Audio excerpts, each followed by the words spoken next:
Meeting called to order. Councilmember Bez Anderson. Here. Councilmember Chapman. Here. Councilmember Clayton. Here. Deputy Mayor Quinn. Here. Mayor Moore. Here. Please stand for a silent prayer, moment of reflection. We will now salute the flag.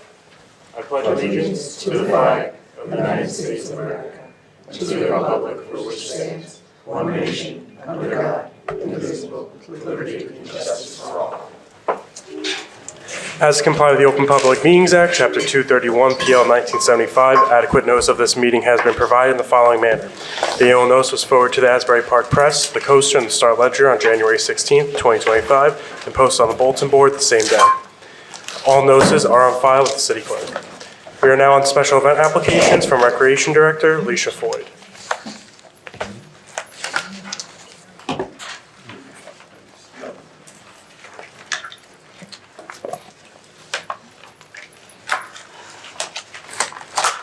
Good evening, Mayor and Council. There are 5 applications before you this evening. 2 will not be considered. That's the Asbury Park Food Truck and Music Fest and the 411 wedding. Are there any questions on any other applications? Nope. No. Okay. Thank you. Thank you. Thanks, Alicia. Ms. Leash.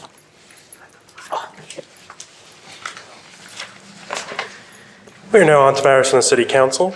Councilmember Bez Anderson. Thank you. Yes, I do. So, good evening, everyone. I have a flyer here from the Recreation Department. We'd like for you to join the City of Asbury Park and the Boys and Girls Club of Monmouth County for swimming lessons Saturdays from April 19th through May 24th. Youth ages 5 to 10 from 8 a.m. to 9 a.m. and youth ages 11 to 17 9 a.m. to 10 a.m. So limited space is available, and the Boys and Girls Club is located at 1201 Monroe Avenue. The fee is $25 per person. It is non-refundable.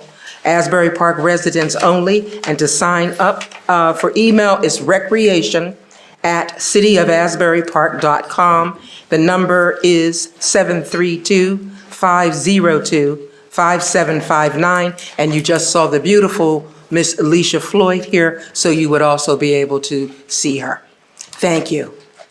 Thank you, Councilmember Chapman. Hi, I just want to let everyone know that the Asbury Park Little League will be celebrating opening day. They'll have opening day ceremonies on the 12th from 11 till noon. There'll be a parade that starts at Convention Hall, and we'll go west to the Little League field where there'll be some ceremonies. It's both boys and girls Little League, so I hope you'll come out and support them. Thank you, Councilmember Clayton. Yes, I just want to alert the city residents that the Quality of Life Committee this year is again sponsoring cleanup dumpsters. Every other Saturday, there'll be a different dumpster in some area of the city, and you are invited to take care with spring cleaning. It's decluttering. Here's an opportunity. Next session is going to be Saturday, April 19th from 10 to 4, and it's going to be located in the parking lot on Springwood Avenue and Avenue A. And next is Easter is coming. So the city is sponsoring an egg extravaganza, and it's going to be Sunday, April 20th from 1 to 4, Springwood Park. The Easter Bunny will be there. There'll be Easter bags, and they're saying for children under 10. So please come out and celebrate Easter with the city. Thank you. Thank you, Deputy Mayor Quinn. No. Thank you, Mayor Moore. Nothing at this time, thank you. Thank you. Do I have matters from the acting city manager Nothing, guys, thank you. and matters from the city attorney? Nothing. Thank you. We're now on to a presentation by Michelle Alonso, Director of Planning and Redevelopment. She'll be explaining the redevelopment process for the waterfront and generally for the city.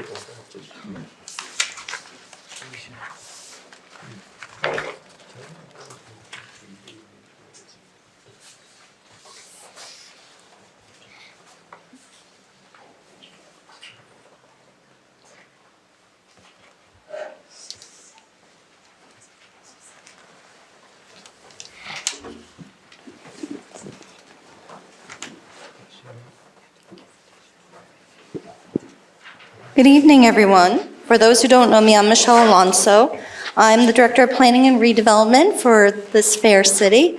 I've been asked by the Municipal Council to do a presentation about the waterfront redevelopment area and about redevelopment areas in general, so that it's clearer to everyone what it actually is and what are some of the processes that you see when you come to these council meetings or you go to the planning board. And then after I do my presentation during the general public comment, I can take any questions. So start off, I'm calling it the Waterfront Beyond because I'm going to first focus on the waterfront redevelopment plan area, which is in effect. It's been in effect since 2002. And then I'll talk about one of the many other redevelopment areas in the city. But we start off with the zoning map. So the zoning map is what developers, residents, everyone goes by to know what they can build. And we have two types of zones with two different state enabling statutes that lets us zone. If you see on this map, anything that has a number or just the letter B is what I casually call a regularly zoned area. It's our powers to zone under the municipal land use law. If you see a zone with multiple letters, that's a redevelopment area. And what's the difference? So, like I said, in state of New Jersey, we have two enabling statutes. The municipal land use law, which is commonly called the MLUL for those in the business. And it was first, the statute adopted by the state legislature in 1975. That enables a municipality with a master plan to zone. When we say zone, to determine density, what type of buildings can go up in an area in terms of height, coverage, parking setbacks, and also the uses. So here in the city, those zones are, most basic zones are residential and business. We also have an affordable housing overlay, but for tonight's presentation, we're not going to go into that kind of detail. And then the other zoned areas permit us to zone under what is another state statute called the Local Redevelopment and Housing Law. Has redevelopment in the title. It lets us create redevelopment areas. And besides the power to zone in a redevelopment area, also gives us other types of powers that I'm going to talk about later in the presentation. But to top it off, the power to give a pilot, which is also commonly called a tax abatement, although it's not a true abatement. It's a payment in lieu of taxes. And also to enter into a redeveloper agreement with the developer.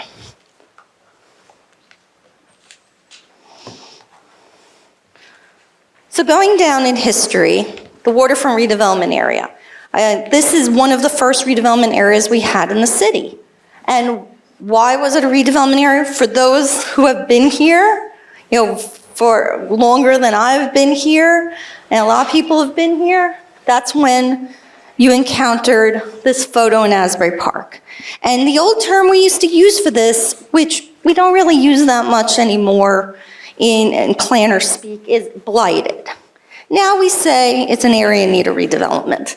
But traditionally, blighting is what you see. Dilapidated buildings, abandoned buildings, vacant lots, and also it encompasses contamination that is yet to be cleaned up. So the waterfront redevelopment area on our zoning map is not shown as the single area. Our map actually shows it in the two sub-districts, the WPRA and the WBA. But that is the waterfront redevelopment area. And believe it or not, it's older than you think. This is the original redevelopment plan from 1984. And along with it, it had original area in need of redevelopment designation, where the planning board and the council at the time had declared this an area in need of redevelopment, the old word blighted, and because of that, we were able to write a redevelopment plan for this area.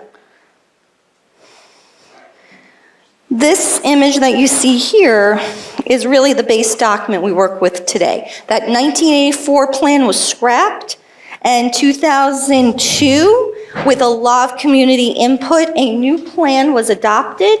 It was mildly tweaked up until 2005.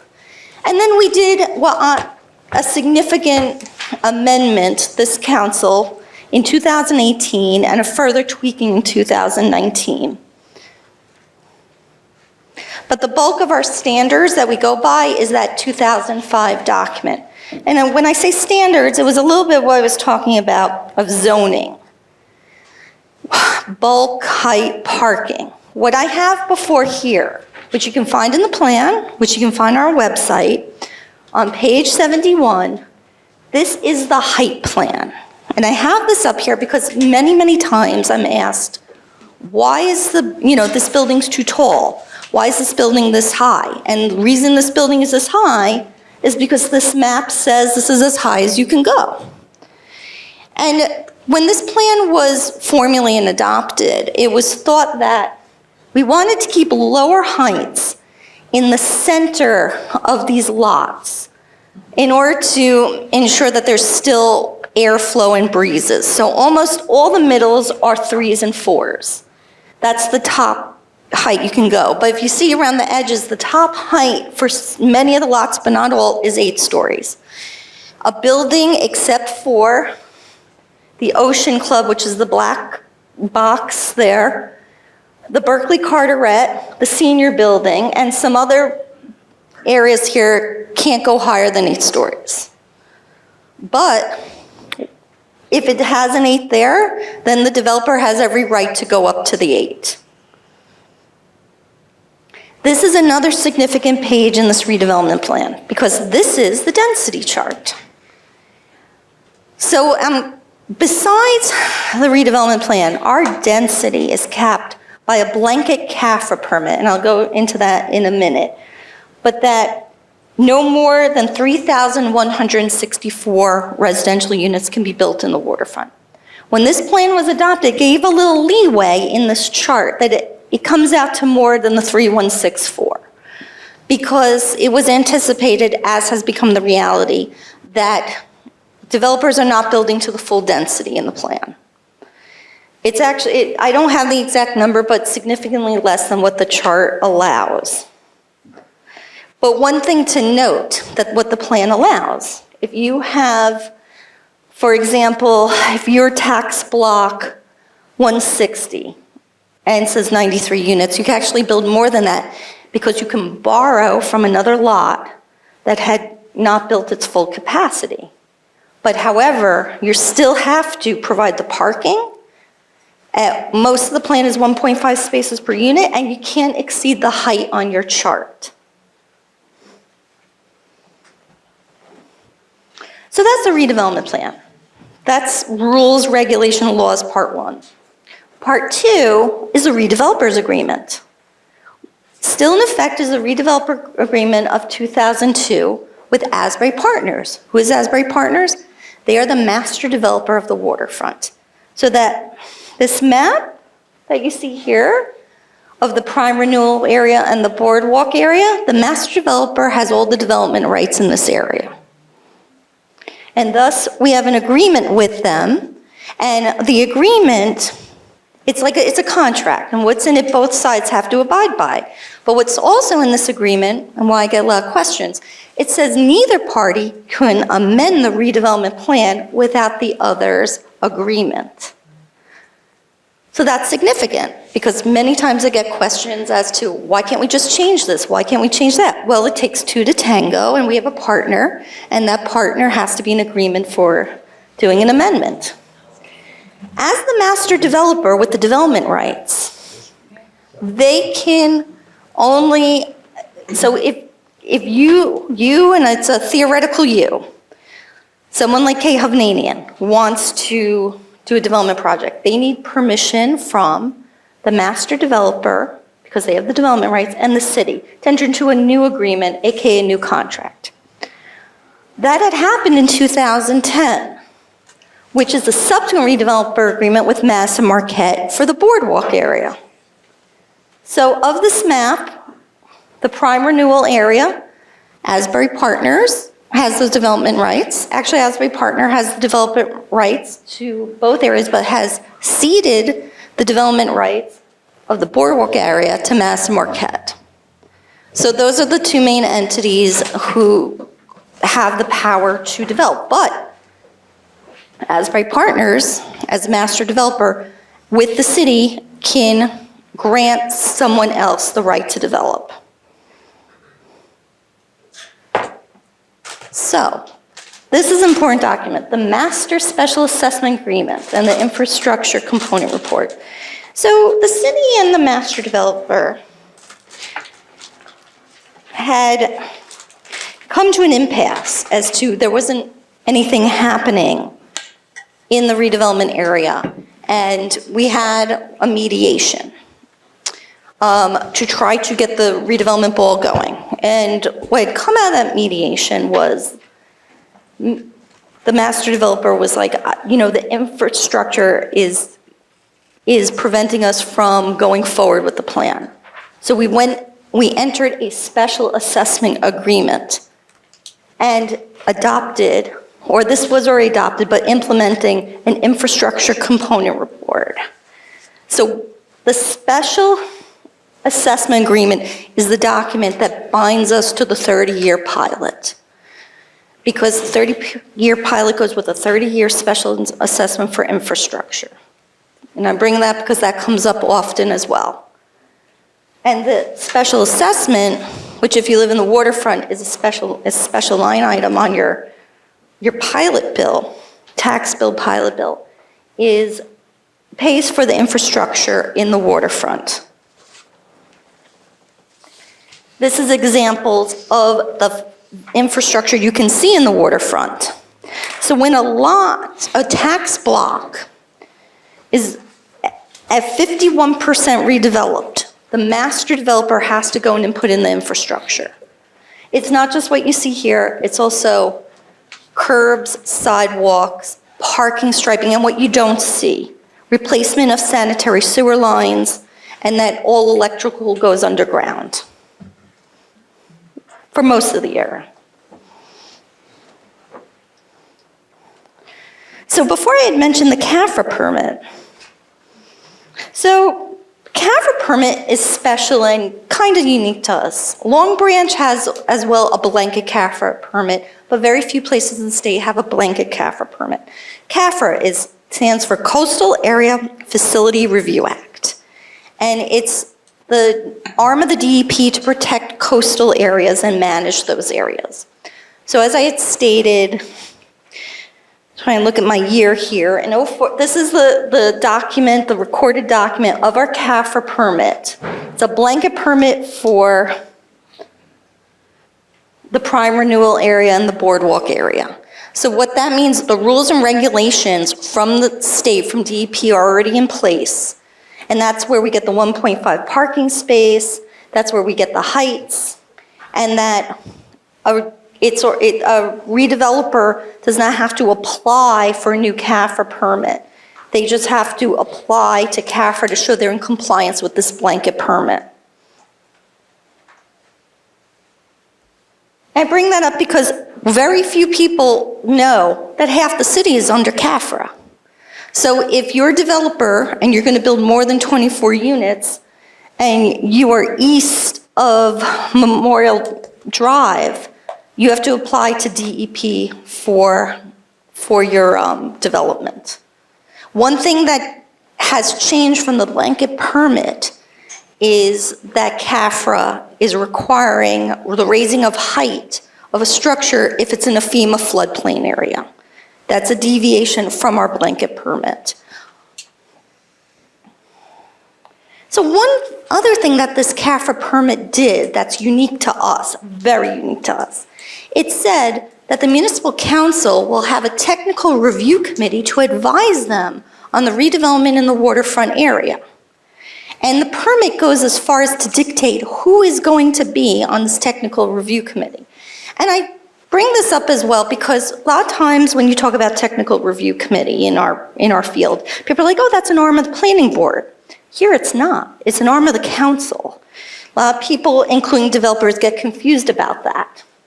And this was created by the CAFRA permit because CAFRA, back in the day, wanted to ensure that licensed professionals were guiding the redevelopment here in the city.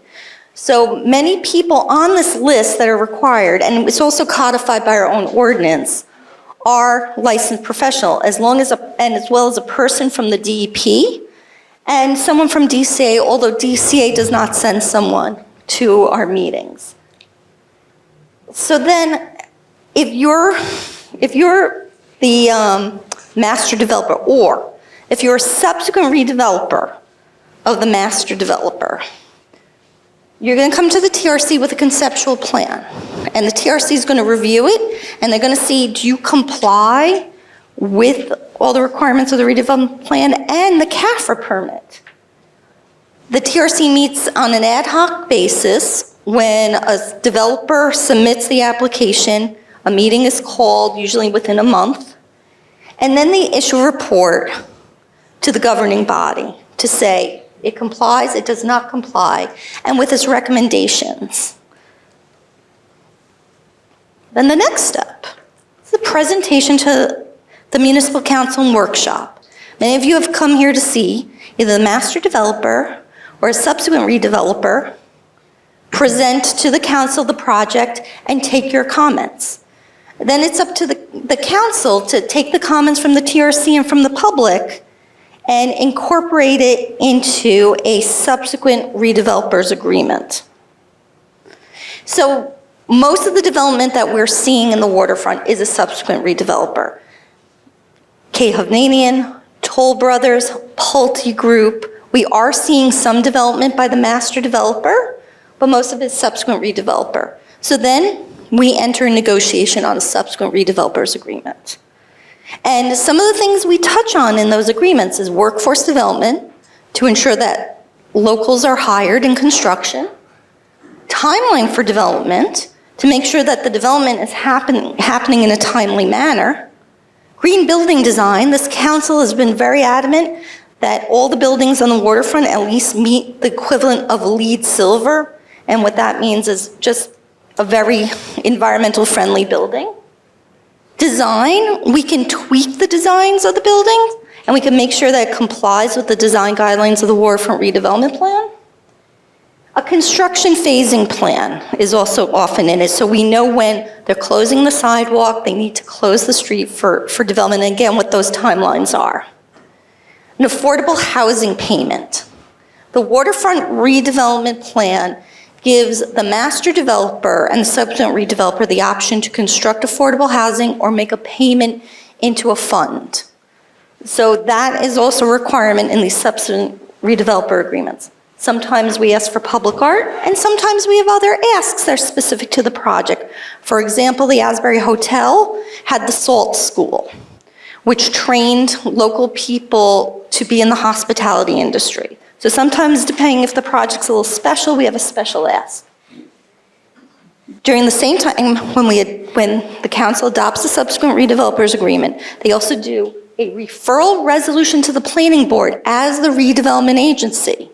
In Asbury Park, unlike some places like Jersey City, we don't have a separate redevelopment agency. The council is the redevelopment agency. Step 4, the planning board. This is where we get into design details. Property owners within 200 feet receive a notice that when this is scheduled, because after the subsequent redevelopers agreement, a developer files with my office an application. We make sure it's complete. When it's complete, it gets scheduled to the planning board. And the planning board tends to look at the site design, exterior building design, parking circulation, the technicals of parking. The aisle width is wide enough, the stall sizes are wide enough, the signage, appropriate signage is there.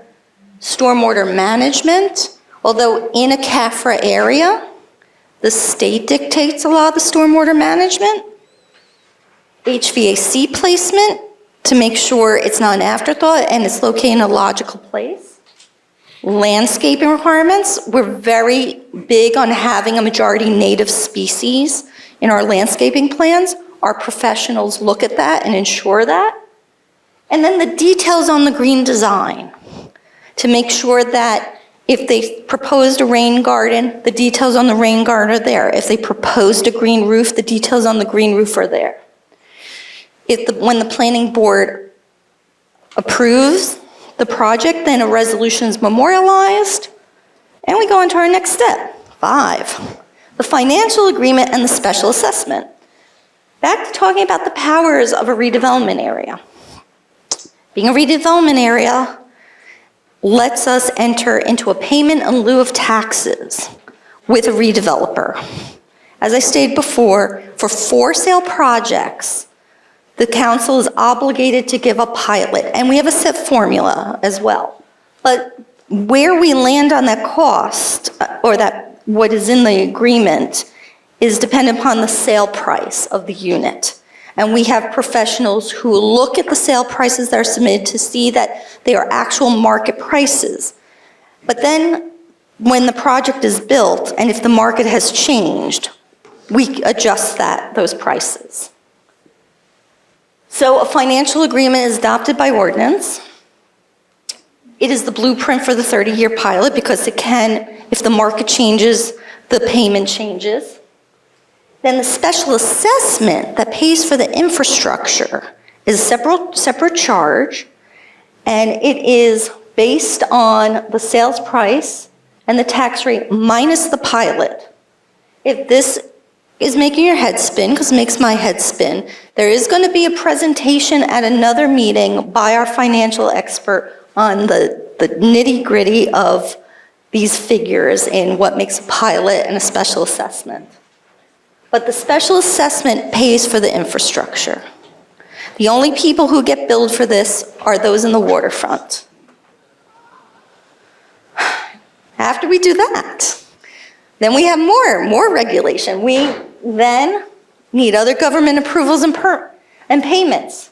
The CAFRA approval letter. We have the blanket CAFRA permit, but then we need a letter from CAFRA saying this project complies with your blanket CAFRA permit and our FEMA floodplain regulations if you are in a FEMA floodplain.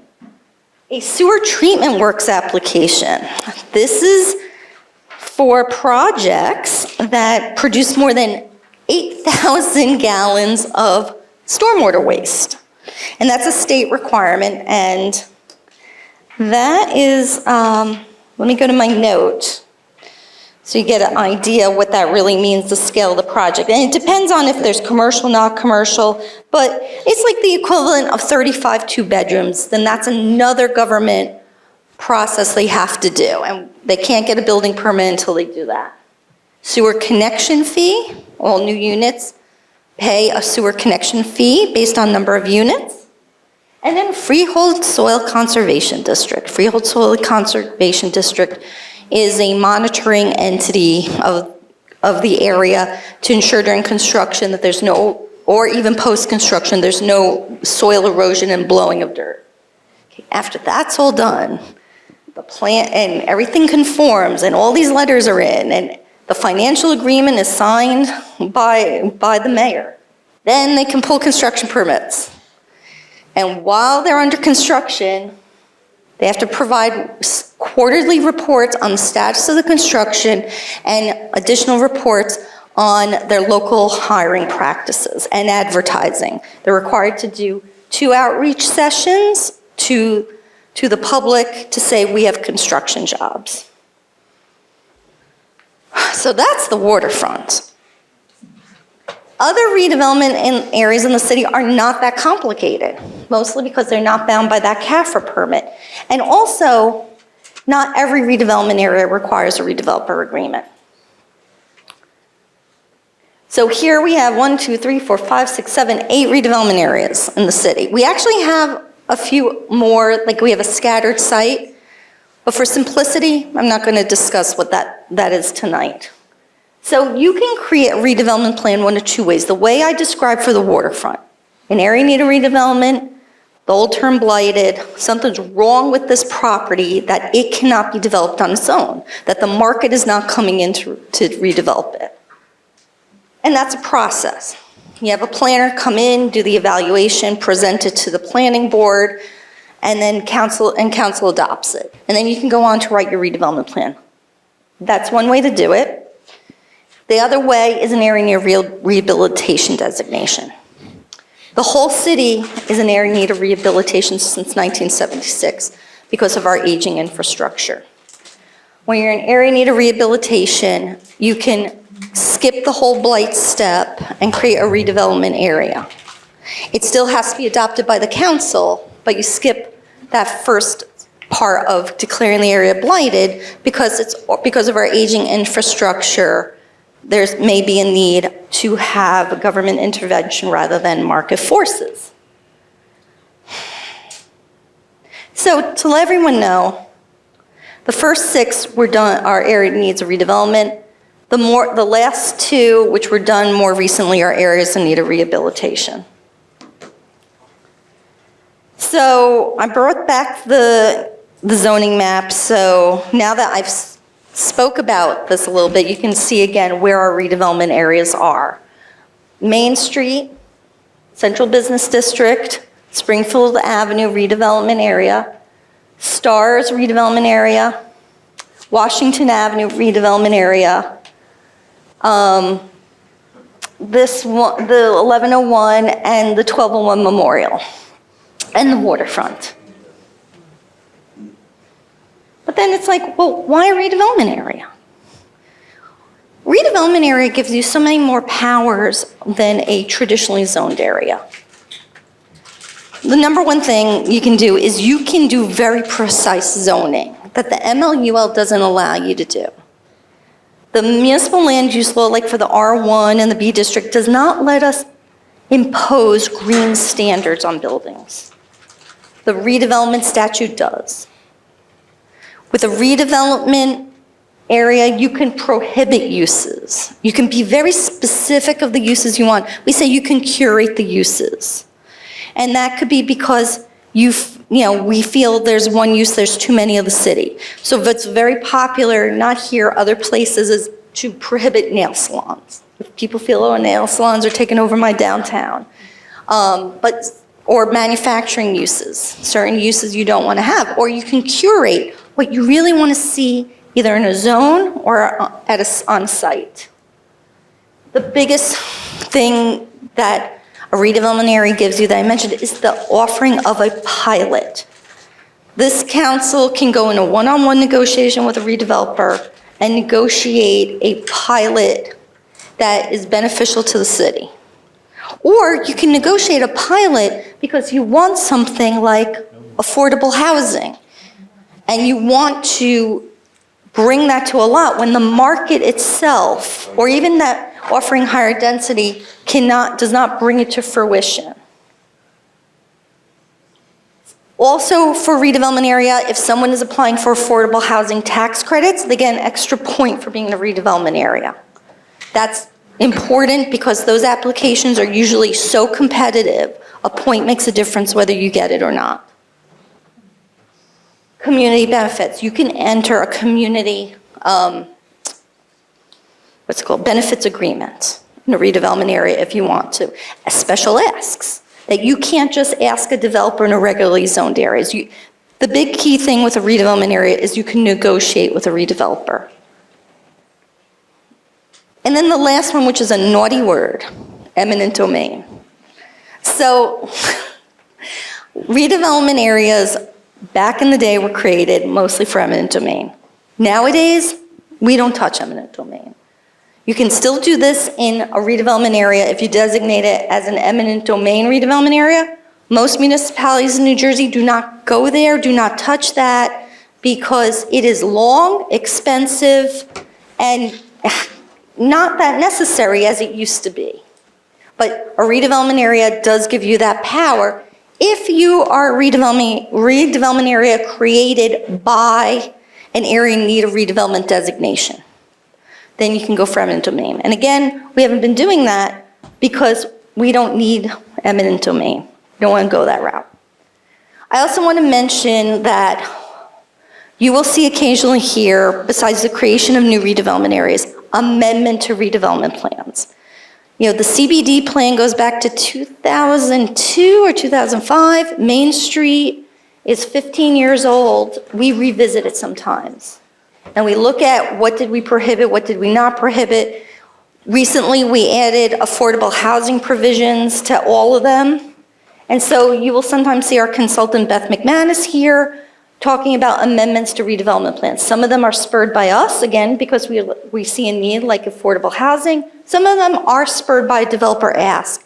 And if the planners and the municipal council think it makes sense for the municipality, we entertain it. And the process to amend a redevelopment plan or adopt a redevelopment plan is that the council, again, we do a public input session so you know what's happening. Then they refer it to the planning board, so the planning board, with their expertise, can give their input. And then it's an adoption by ordinance. All the redevelopment areas and the zoning are ordinances, they're laws.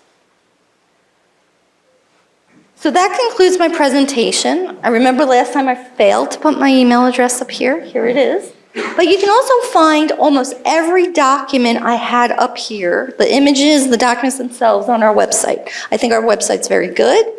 It has so much information. Sometimes it's hard to find the documents, but we have a lot on our website. So you can, if you have a question about tonight's presentation, you can email me. But I also encourage you to go look on our website. Thank you. Thank you, Michelle.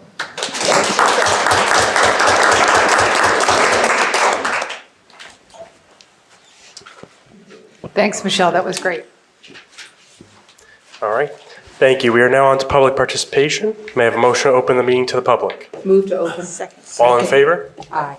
Public participation portion of the meeting is now open. Any member of the public who wishes to speak, please use the microphone. State your name and address for the record, and there will be a 3-minute time limit for each speaker.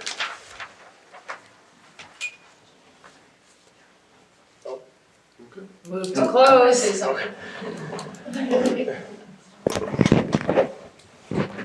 Good evening. Regina Fulman, 506 8th Avenue, Asbury Park. So this was so informative, and I didn't know it was going to happen tonight, so really appreciate it. And when I was listening, I heard that Main Street is a redevelopment area. Is that correct? Yeah. Michelle, come on. Okay, Go. great. So my question, so that was proposed by the council to create a redevelopment area on Main Street some time ago, yeah? Would that be correct in my assumption? Yes. Yeah. Yes. Great. So I'm looking at Main Street here in Asbury Park, and I made a comment like 6 months ago about these businesses that are cocooned, that are saying coming soon, and nothing's happening. Buildings that are burnt and still burnt, and nothing happening. And I'm watching businesses from Asbury Park go to Belmar, which has a phenomenal Main Street at the moment. And I'm wondering, in this redevelopment plan, where's the verification of when we take this step forward to say, hey, let's get to this and make it better? Like, who spearheads that? Who within our government is actually doing like a timetable or looking to say, I'm curating Main Street, and right now they're not curating? Like, how does that happen? Well, it's a delicate dance, because many times why, there's a business not occupied or there's high turnover, it's for market reasons many times. And then we come to this part of how much of a heavy hand do we want to have on small business owners? Meaning, the severe scenario would be like, oh, you've been vacant for for 2 years, we're going to come and do eminent domain. And that's something that we don't want to do. Instead, we try to do things with carrots, like our UEZ program, where we... I'm familiar with the UEZ program. What? I'm familiar with the UEZ Right, program, but I don't see anything inspiring on Main Street down by 8th Avenue, where I am, and the various businesses that say coming soon for the last 2 years in their windows, and meanwhile they're using the refrigeration for another establishment in Long Branch, and they're just pulling their food in and out or taking their liquor from here to be. Like, it's kind of like a game. I'm not sure the specific property you're talking about at all. If there's something that is happening that's not supposed to happen, let me know, offline, and Well, we can that's look why I was into it. asking, like, we're curating, but I don't see any curation. Well, we do have a certain level of curation, but again, it depends on how much you want the government to step in. And I say it like that because, again, depending on what is going on, there's just so much we can do. Like, I don't want to name a property. I know there's a property on Main Street, though, with structural issues. We cannot force an owner to take care of their structural issues unless we're giving a financial incentive. That's one example. There's curation and this is permitted and that's not permitted. But we don't want to be over-regulatory to small business owners. So it's a little bit of a delicate dance, but that's why we try through the means that we have, like the UEZ program, to encourage businesses who may need a little help to get some help.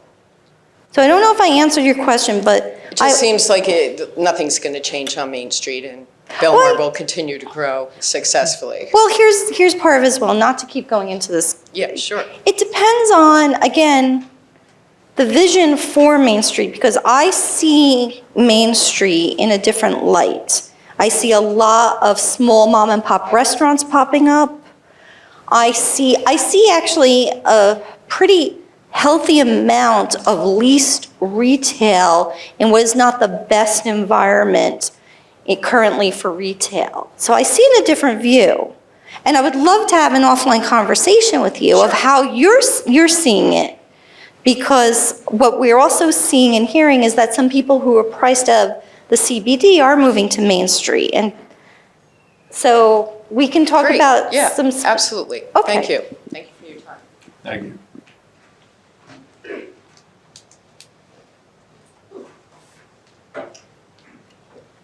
Hello, Terry Edelstein, 510 Deal Lake Drive, and I just want to make one comment. Everybody will know the topic I'm going to talk about is I saw on those slides, affordable housing, affordable housing, affordable housing. And I think most of you know I used to work for Habitat for Humanity, and now I do a lot of volunteer work for the Mercy Center. And this town needs affordable housing. We need to understand the plans for affordable housing. There are a lot of people that would help, but I don't think we really see much really in action. So again, when the council can share things, when people can share things, I think that's important, and we are in dire need of affordable housing. And should you want me to say something? Excuse me? Would you like me to say something? If you have an answer for the young lady. We do have projects in the pipeline. And going before the planning board at, what month are we in? This month, at the end of April, is a project with 20% affordable housing. So it's been a road, a longish road, but we are finally seeing projects with affordable housing. And I'm sorry, I'm not up there, I'll just talk loud, sorry.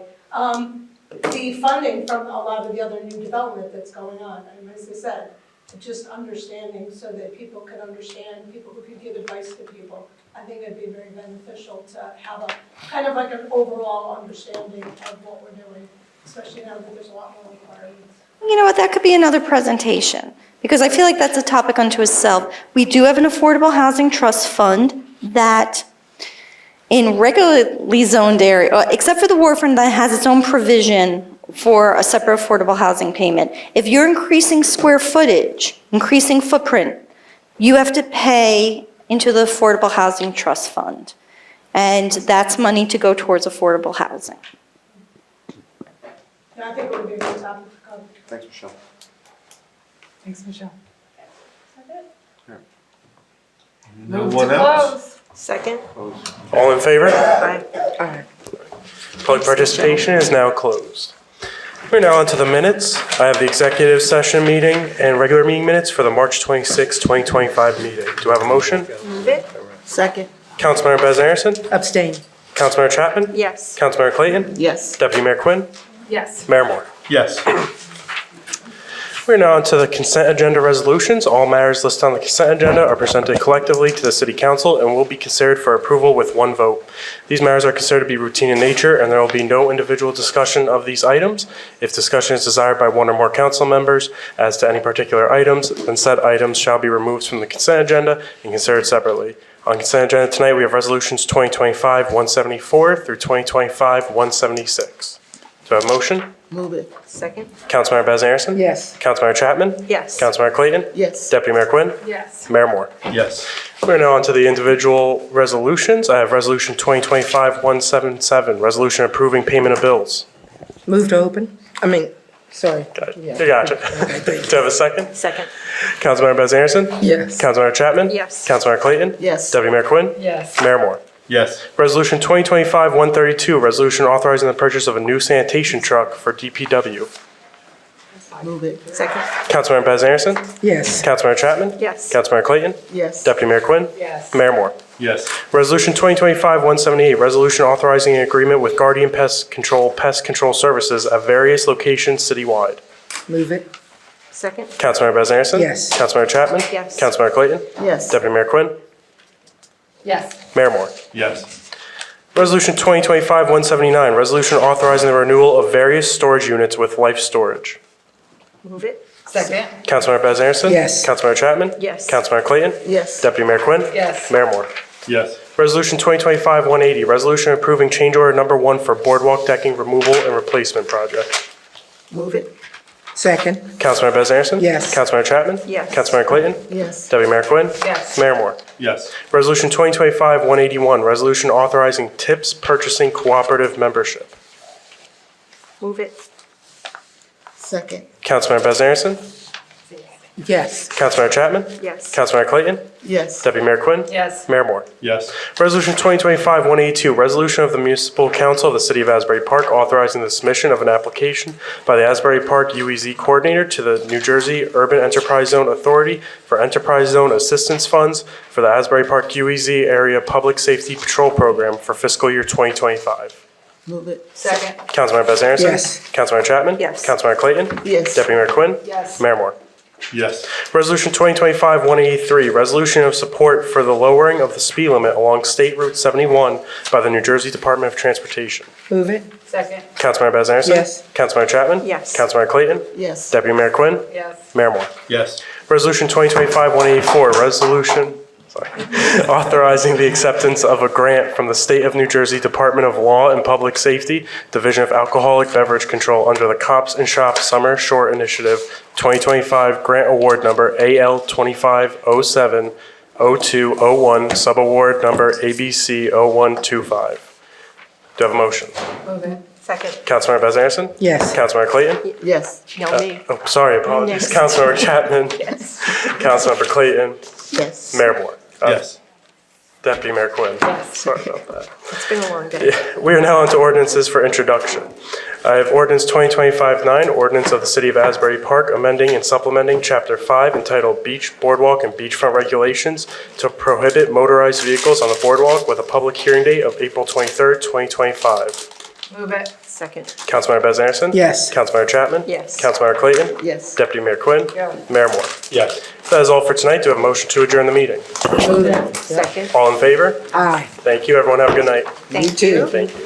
Sorry about that.